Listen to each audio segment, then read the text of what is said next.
हरे कृष्ण। स्वागत है आप सभी का आपके अपने चैनल दिशा स्पिरिचुअल में। भक्तों, आप सुन रहे हैं कार्तिक मास के अध्याय 17 को। आज आप सभी सुनेंगे श्री दामोदर लीला, कार्तिक मास की सबसे पवित्र और रहस्यमयी कथा। इसी लीला के कारण इस पूरे मास को दामोदर मास भी कहते हैं। यह कथा केवल भगवान श्री कृष्ण के बाल रूप की ही नहीं, बल्कि भक्ति मातृत्व की गहराई को भी दर्शाती है। आइए भक्तों, भगवान श्री कृष्ण का स्मरण करते हुए आज की कथा का आरंभ करते हैं। बोलो राधे राधे। एक बार वृंदावन नगरी में जब भगवान श्री कृष्ण बाल रूप में विराजमान थे, तब उनके नन्हे नटखटपन से सबका मन मोह लिया था। वह ग्वाल बालों के साथ खेला करते थे, माखन चुराते, मटकी फोड़ते और गोपियों को मुस्कुराने पर मजबूर कर देते। उनका बाल स्वरूप जितना मधुर था, उतना ही रहस्यमय भी। वह साक्षात परब्रह्म होते हुए भी माँ यशोदा की गोद में रोते थे, उनके पीछे दौड़ते थे और प्यार से डांट भी खाते थे। यह लीला जब माँ यशोदा ने कृष्ण को माखन चुराने पर बांधने का प्रयास किया, दामोदर लीला कहलाई। दाम का अर्थ है रस्सी और उदर का अर्थ है कृष्ण का पेट, अर्थात जो रस्सी से उदर में बांधे गए भगवान हैं। एक दिन की बात है, वृंदावन के वातावरण में सुगंध थी।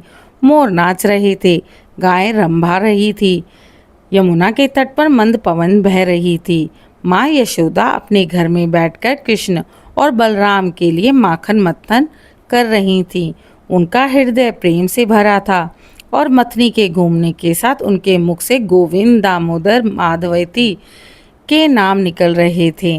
बालकृष्ण, जिनका मन माखन के बिना नहीं रहता था, माँ के पास आए और बोले, मैया मुझे माखन दे दो। माँ बोली, अभी मंथन हो रहा है बेटा, थोड़ा सा ठहर जाओ। पर बालकृष्ण की आंखों में चंचलता थी। वह माखन के बर्तन के पास गए, थोड़ा माखन ले लिया और खाने लगे। इसी बीच यशोदा माँ ने उन्हें देखा और बिलोना करते समय दूध उबलकर बर्तन से बाहर आ गया। वे तुरंत उठी और दौड़कर दूध को उतारने लगी। पीछे कृष्ण अकेले रह गए। जब माँ लौटी तो देखा कृष्ण ने सारा माखन खा लिया और थोड़ा जमीन पर भी गिरा दिया। माँ ने कहा, अरे लल्ला, तूने यह क्या किया? कृष्ण भागे। हाथ में माखन, आंखों में भय और शरारत का मिश्रण था।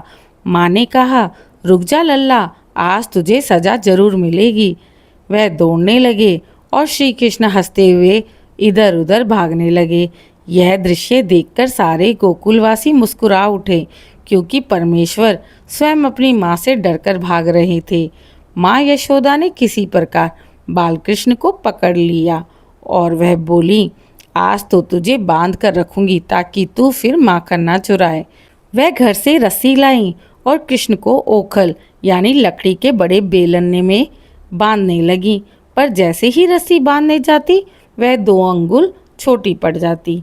माँ दूसरी रस्सी जोड़ती, फिर भी 2 अंगुल छोटी हो जाती।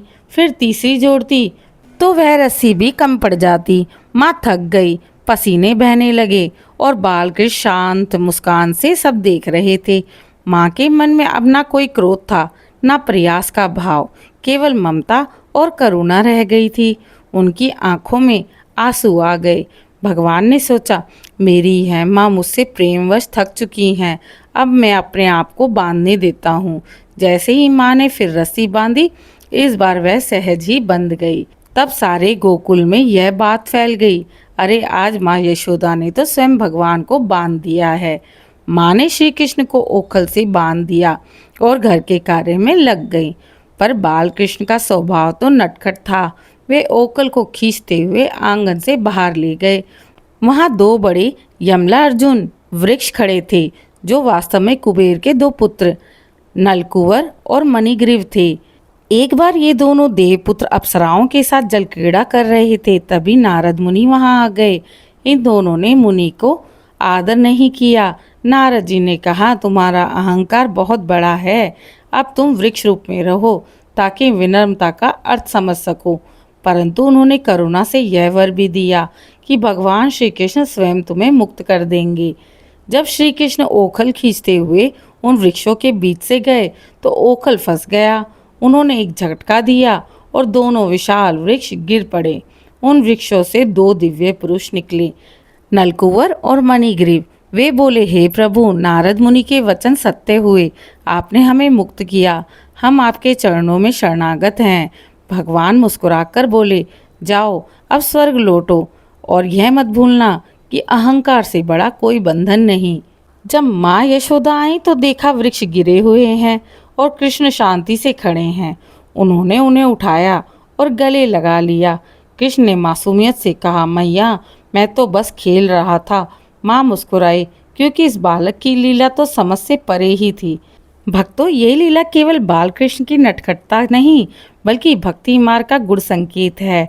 2 अंगुल छोटी रस्सी यह दर्शाती है कि भगवान तक पहुंचने के लिए 2 प्रयास आवश्यक हैं, एक भक्त का प्रयत्न, दूसरा भगवान की कृपा। जब दोनों मिलते हैं तभी बंधन संभव होता है, यानी भक्ति से ईश्वर का मिलन। माँ यशोदा द्वारा बंधन का मतलब यह है कि ईश्वर को केवल प्रेम से बांधा जाता है, किसी बल या विद्या से नहीं। वृक्षों का उद्धार यह बताता है कि भगवान की करुणा से अहंकारी भी मुक्त होते हैं।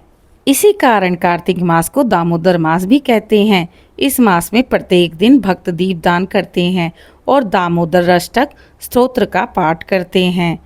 यह स्तोत्र सुनने या गाने से पाप नष्ट होते हैं, हृदय में प्रेम का दीप प्रज्वलित होता है।